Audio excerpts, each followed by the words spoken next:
প্রতিপক্ষের জন্য গর্ত খুঁড়ে সেই গর্তে যেন যুক্তরাষ্ট্র নিজেরাই পড়ে গেল। চীন একে একে ফাঁস করে দিল তাদের লাক্সারি দুনিয়ার গোপন রহস্য, যেন 12টা বাজিয়ে দিল যুক্তরাষ্ট্রের নামি দামি ব্র্যান্ডের। শুনে হয়তো আপনারও চোখ কপালে উঠবে। আপনার ব্যবহৃত নামি ব্র্যান্ডের দামি ব্যাগটি বানাতে খরচ হয়েছে মাত্র 21,000 টাকা, কিন্তু সেটি আপনার কাছে বিক্রি করা হচ্ছে প্রায় 30 লাখ টাকায়। এমনকি 12,000 টাকার আইফোন বিক্রি হচ্ছে প্রায় 1.5 লাখে।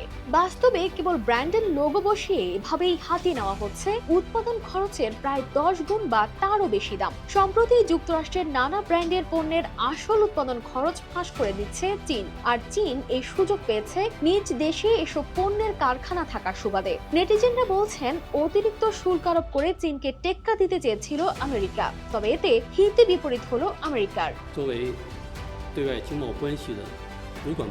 যুক্তরাষ্ট্রের নেতৃত্বাধীন বাণিজ্য যুদ্ধে এখন নতুন মোড়। চলতি বছরের শুরুতে আমেরিকা চীনের পণ্যের উপর শুল্ক আরোপ করে 145% পর্যন্ত।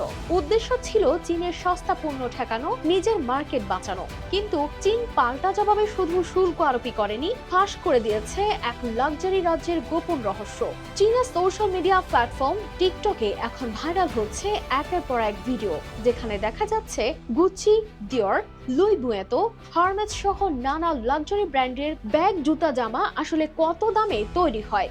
উদাহরণস্বরূপ যদি বলি, ডিওরের একজোড়া হিল বানাতে বাংলাদেশি টাকায় খরচ পড়ে প্রায় 5,000 টাকা, কিন্তু তা বিক্রি হয় 1.5 লাখ টাকায়। হার্মেসের একটি ব্যাগের কারখানা খরচ প্রায় 21,000 টাকা, কিন্তু সেটি বিক্রি প্রায় 30 লাখেরও বেশিতে। এমনকি আইফোনের যন্ত্রাংশ চীনে তৈরি হচ্ছে মাত্র 12,000 টাকার মধ্যে, আর মার্কেটে তা বিক্রি হচ্ছে প্রায় 1.5 থেকে 2 লাখ বা তারও বেশি দামে।